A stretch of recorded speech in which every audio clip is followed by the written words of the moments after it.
What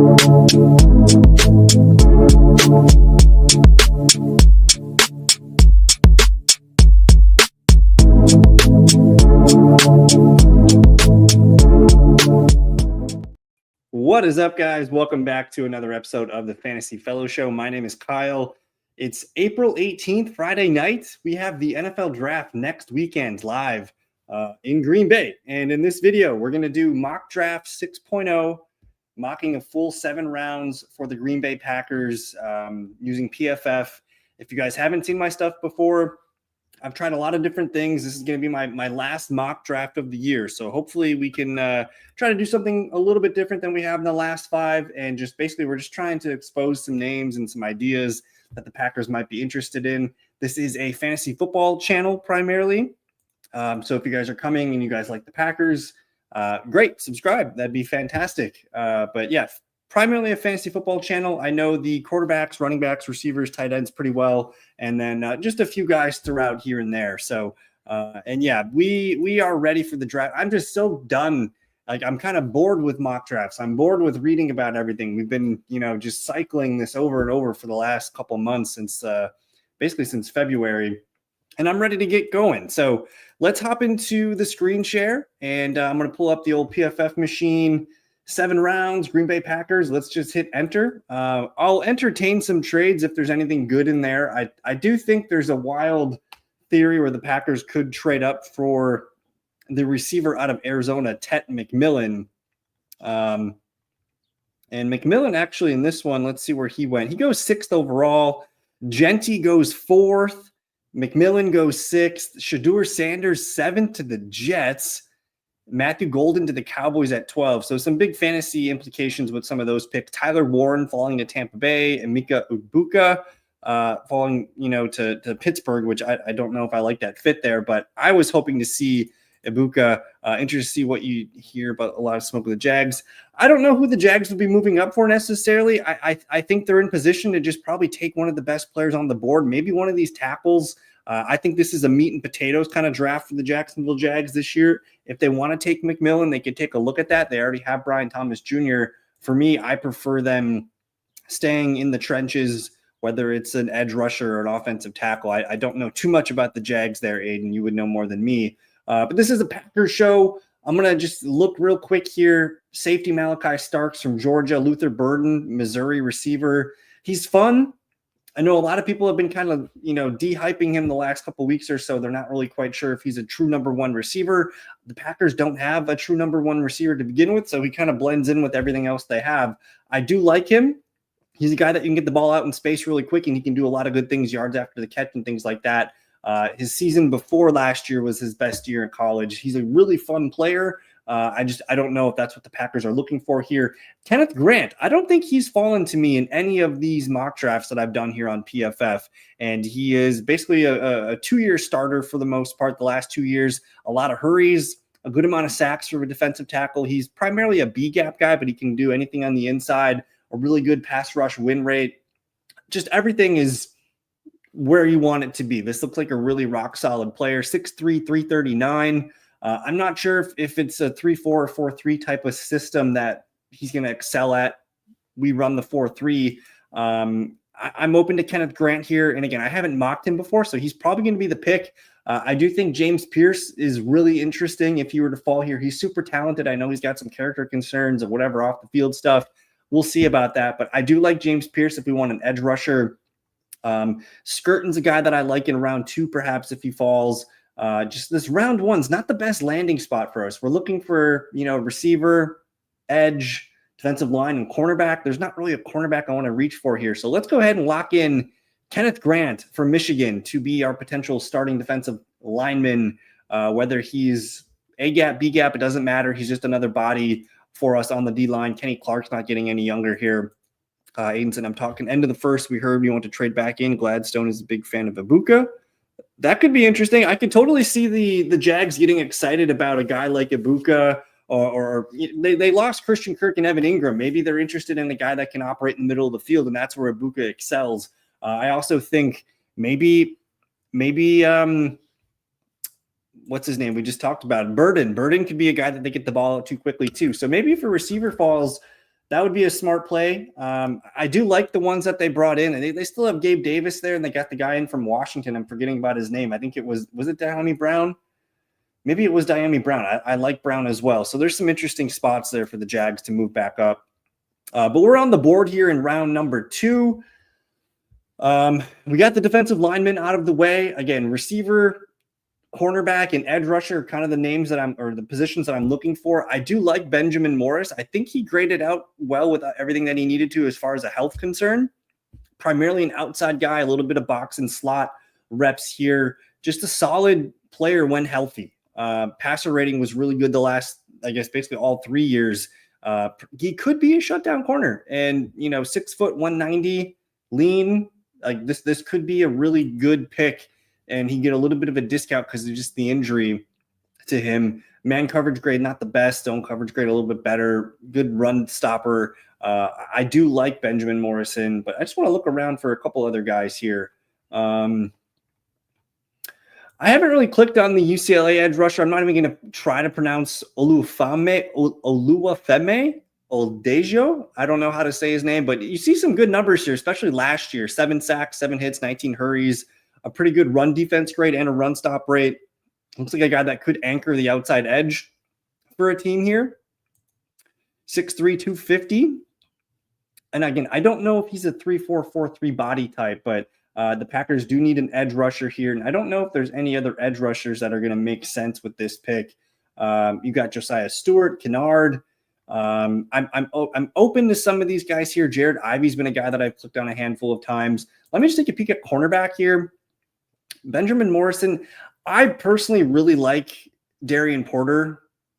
He's a former wide receiver. He converted to cornerback, and he had a really good, this 4.7 passer rating on 17 targets, 3 interceptions. He was kind of a lockdown guy last year when he played a lot of outside corner, but he can play a few other things. He's just like a hybrid athlete type corner. The zone coverage grade's really good. The Packers excel in zone coverage. This could be a fun project. Iowa State, I like the measurables here. What was he?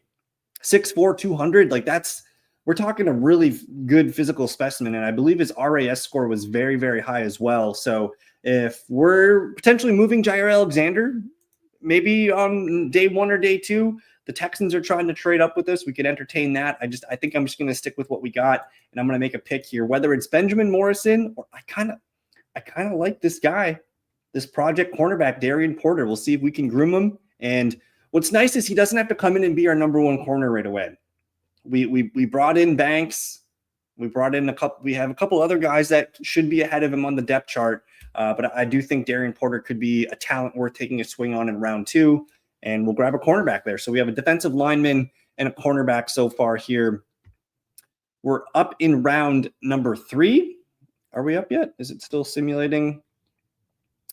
We just missed on Trey Harris, who I'm interested. Yeah, I like both guys. I think both of them are really solid picks in round 2 and a little bit underrated, honestly. So I do like this the second round cornerback spot. I think it's a little too high in round 1 for the Packers to pull one. But we are up in round 3 here. I still haven't hit edge rusher or wide receiver. So let's just take a peek at the needs here. The UCLA guy's falling pretty hard. I liked his profile when we looked at it. Louisville here, Ashton Gillott. I don't know if I'm saying that correctly. Look at these last 2 seasons, though, here. 41 and 42 hurries.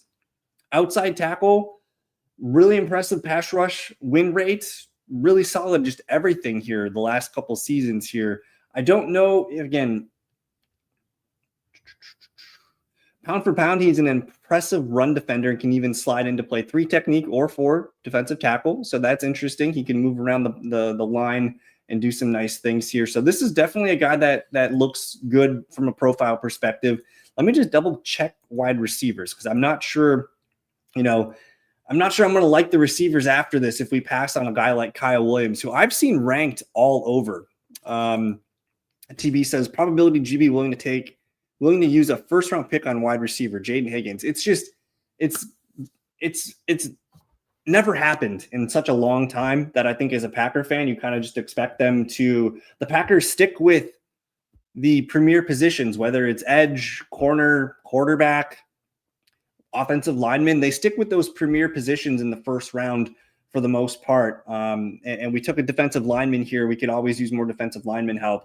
I would be shocked if they take a receiver, but just part of me has this little hope that, hey, this draft's in Green Bay. Let's do something to get the crowd going crazy. I think it's very interesting that Goody was the only GM at the private workout for Tet McMillan, which I think is interesting. And if he slides, I'd be open to sending a couple trade offers to go up and get Tet McMillan. But I do like Kyle Williams a lot here. I've seen him ranked very highly by a lot of people. His tape is very, very fun. Last year, 70 catches on 100 targets, almost 1,200 yards and 14 touchdowns.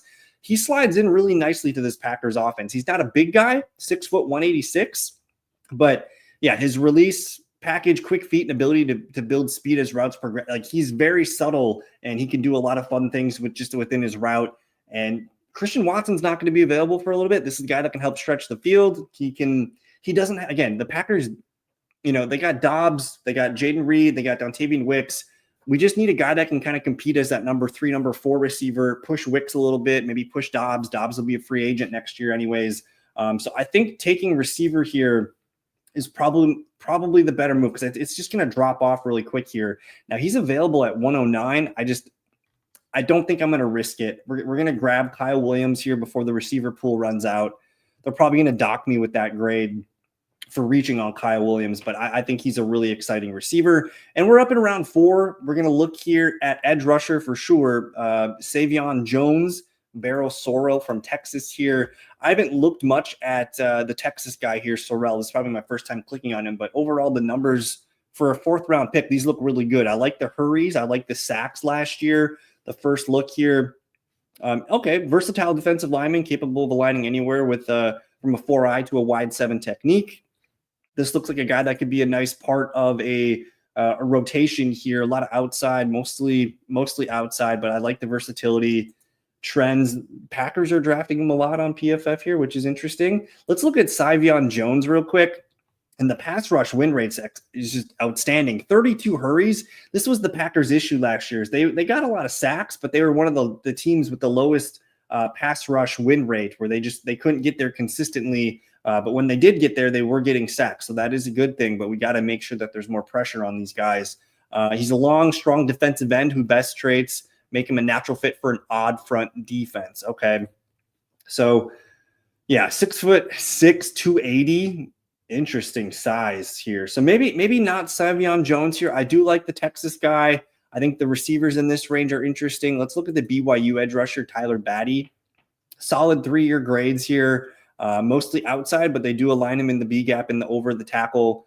Pretty strong pass rush win rate. I do like what I'm seeing here. First look here, 6'5", 275. He's got a real chance of carving out a starting role thanks to his motor and adaptability. So interesting, legit size and above average explosiveness. I kind of like that profile. At pick 137, I'm not opposed to it. Again, I'm intrigued by this Barron Sorrell here. 6'4", 260, versatile. We're going to give him a shot. That way we've covered all the bases here. These were the 4 spots that I wanted to grab for the Packers. We got Grant, defensive lineman, Darian Porter, the project corner, former receiver, Kyle Williams, receiver, potentially our number 4 receiver. And then Barron Sorrell just needs to come in and compete for number 3 or number 4 edge rusher duties this year with a chance to grow into a starting spot. But we're up in the 5th round here. We don't really need safety. We can always double dip on, some offensive linemen. I don't think we're going to take a center, but I'm open to it. This one from Ohio State here, he's not the best graded out center here. I do like that he hasn't allowed a sack last year in a ton of snaps. That's pretty good. Cameron Jackson from Florida, just another defensive end that can kind of play A gap, B gap. He's a big dude too. He's 6'6", 342. So we're talking freaking clogger in the middle. And to compare him with Kenneth Grant 6'3", 339. So he's got the weight, but this freaking mammoth of a guy, Cameron Jackson, could be, a guy on early downs here to kind of help stuff the run. So he interests me a little bit here. We could look for offensive linemen. I think at this point we can always continue to add guards and tackles and things like that. I do want to look at Ty Felton from Maryland, because this is a guy that I really liked his tape when I was watching him. He is a guy that caught 96 balls last year, but he's also got a little bit of a deep element to his game here. Decent yards per route run, receiving grade's pretty high. I like the man coverage grade. Over 1,100 yards last year, 9 touchdowns. And again, 96 targets. Pretty solid year. The year before that, too, he was more of a deep threat guy, 15 yards per catch. I think this could be a player that could turn into a solid number 3, number 4 receiver. 6'2", 186, a little underweight for that height, but he's a guy that really interests me at the receiver position. But yeah, otherwise, let me just double check the interior offensive lineman here. Luke Kandra out of Cincinnati, primarily a right guard. I think Sean Ryan's going to be a free agent next year. This guy's got a really nice pass block grade. Gap in zone are fine. I like the zone grade, obviously, but 0 sacks last year, a ton of snaps, 800. Like, he's a 2-year starter, and he's played pretty well. So this looks kind of nice. 6'4", 323. A guy that excels in the zone and can maybe potentially compete for a starting right guard spot in a year. Let's go ahead and just grab the offensive guard here who's falling a little bit. And the Packers just always kind of find guys that can be starters in the 4th, 5th, 6th rounds, especially at offensive line. We're going to keep it moving into the 6th round here. I like Kanata Mumfield a little bit. Sam Brown's interesting. We could probably double dip at cornerback if we want. I haven't clicked on Justin Wally much before at all, but a really good year last year. Not so much his sophomore year, primarily an outside guy. Really strong passer rating. He had a lot of targets his way too, and he held up. He gave up 1 touchdown, but 2 interceptions. Looked pretty good. 5'11", 195. Could be a guy that could stick around as a number 3, number 4 corner. I'm interested, to say the least. And we're picking at pick 198 here. So let's RJ Mickens from Clemson. He had a great season last year. He's a guy that can play box deep, a little bit of slot. The Packers always like these kind of hybrid guys. If we wanted to take another safety, we could look here. But man, I'm gonna take the falling mammoth, Cameron Jackson. We looked at his profile earlier. Let's just get a run stopper that can kind of plug up the middle here. And we just doubled down on Kenneth Grant. We got 2 guys that can rotate in at defensive line. Kenny Clark's not getting any younger. And then the other guy that we took out of Georgia, he just hasn't really been able to stay healthy. So I think loading up that position, I think, makes a little bit of a sense in this draft. And we got 2 more picks left. So is there an offensive tackle worth taking here? This guy's falling from Iowa State, Jalen Travis.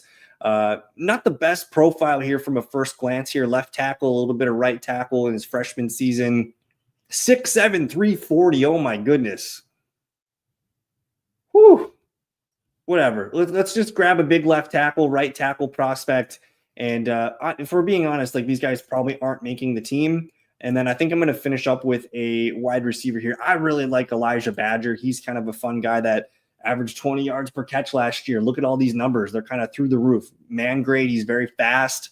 800 yards. This is an exciting round 7 pick that could make the team as a deep threat here. So we'll grab another wide receiver to end the draft, and we'll call it good. That's it. That's my final 2025 Green Bay Packers mock draft here. I do have a dynasty video coming out tomorrow morning. I think I'm scheduled for 11 a.m. with my good friend Jesse. We'll do some dynasty talk. So if you guys want to hang out and talk rookies as far as quarterback, receiver, running back, and tight end, we're doing a dynasty rookie show tomorrow, the last week before the draft. But here's the grade. Kenneth Grant, we get an A. Darian Porter, we get a B-. They like Kyle Williams a little bit here as a B. They have him 65th on their big board, and we got him at 87, so that feels pretty solid. Baron Sorrell, they gave us an A. They had him ranked 111th. We get him 124th. Luke Kandra is a B-. They gave us an A+ on Cam Jackson, so he fell. He's the big mammoth that could potentially rotate in and be a run stuffer for us. Jalen Travis, they seemed okay with, and Elijah Badger they liked as well. So look at that, A- on the draft. I think that was probably one of my better grades. So what do you guys think? What are we doing next Thursday night? I kind of want to be exciting and trade up and do some fun things, but the Packers are always, meat and potatoes. We're going to continue to do what we do, draft and develop players and try and do it that way. But I'm open to them making some splashes with this draft being in Green Bay. But there you have it, my 2025 mock draft. 6.0 for the Packers. Curious what you guys think, and I'm just so excited. It's next week. But again, hey, if you guys want to hang out tomorrow morning, I think we're going live 11 a.m. Come hang out. We're going to talk a little bit about the rookies tomorrow for an hour. So thank you for your time. Enjoy the rest of your Friday evening. We'll see you guys tomorrow. Peace. Got me feeling icy.